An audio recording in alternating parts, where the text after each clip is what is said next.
All right, let's dive into something pretty profound today. We're going to talk about a framework called Pajajaran Anyar, which is basically a roadmap for a journey out of what's being called the digital cave.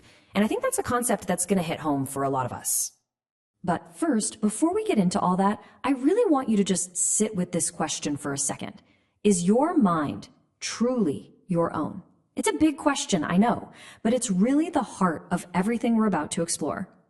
Because, before you can talk about getting free, you have to understand the prison.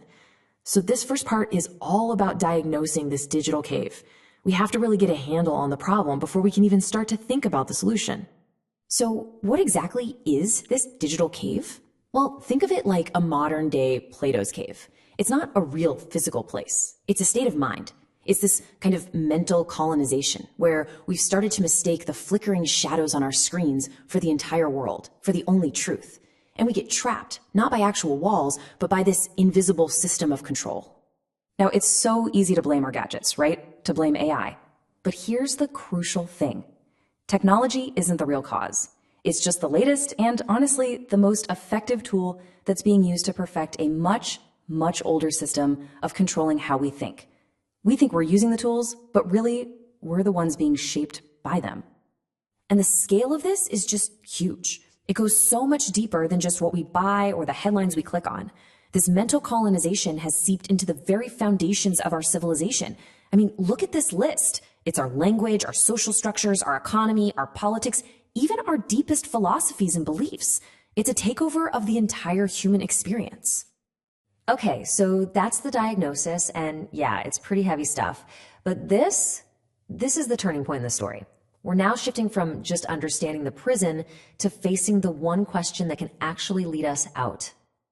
And the key that unlocks that door, it really all comes down to this one simple word, brave. And we're not just talking about physical strength here, but a really deep internal decision to see the world for yourself. So the challenge is being put directly to you, to me, to all of us. Do you have the braveness to start this journey? The braveness to tune out all that noise for a second, the dogma, the propaganda, the constant need for approval, and to start the real work of taking back ownership of your own mind. If your answer is yes, or even maybe, then the next question is, where do you even start? You need a map, right? And this is where this whole idea introduces a solution, something it calls a rediscovered piece of wisdom, a hidden spiritual pearl. That map is called Pancasila Dasar Salira. It's described as a nation's hidden spiritual pearl. And what's so important here is that it's not a set of rigid rules. It's a roadmap. It's a guide to help us reclaim our own spiritual sovereignty. And this slide shows what makes this idea so different. A lot of spiritual paths, they stop at self-realization, finding your true self. But that can sometimes lead to you becoming disconnected from the real world. This framework says, nope, that's incomplete. True enlightenment isn't just a feeling you have inside. It has to continue outward. It has to be grounded in the world and actually create social justice for everyone. So how does this roadmap actually work? Well, it's laid out as a clear 5-stage journey. It's a process, and it builds on itself, step by step. Let's take a quick look. So here they are, the 5 stages. You can see the progression, right? We start with ourselves, then we expand that awareness to how we treat others. Then we build that into a community, learn how to make decisions together, and finally achieve a kind of justice that starts inside and radiates out. Let's break them down real quick. Stage 1 is Ka-Tuhanan, and it means divine oneness. This is that first brave act.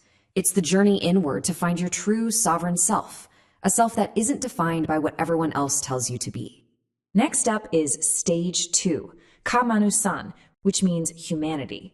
See, once you find that inner core, you can't just keep it to yourself. It has to come out. This stage is all about turning that inner awareness into real-world compassion and ethical action. From there, we scale up to Stage 3, Kebangsaan. That's Kebangsaan, meaning authentic nationality. This is where our individual ethics become the foundation for a collective with real integrity. It's about building an authentic community from the inside out. Stage 4 is Karakyatan. This translates to people's sovereignty. So how does a group of sovereign individuals make decisions? Not just by voting, but through a process of wise, enlightened deliberation. Basically, collective wisdom in action. And finally, we get to the top of the mountain. Stage 5, Ka-Adilan Social. This is cosmic balance in action. It's where everything comes together. When you have that inner harmony perfected, it just naturally flows outward and creates a just society, a just outer world born from a just inner world. So you see, finishing this inner journey isn't really the end, it's the beginning. The entire point is to get you ready to build something new, to build a new world. And this isn't just some abstract idea. This framework is being used to develop real, practical tools for the future. I mean, we're talking about new ways to analyze and take apart manipulative stories, a new political model that uses tech like blockchain for transparency, and even a new economic model for real financial freedom. And the final destination of this whole journey, the ultimate goal, is to become what the framework calls Manusha Jati, the complete human, a person who is totally sovereign in their mind and body, someone who is ready not just to react to the world, but to actively create it. So we end right back where we started, but hopefully with a totally new perspective. The problem has been named, a path has been lit, and the tools are being built. The roadmap is there. The only question left is for you. Will you begin the journey?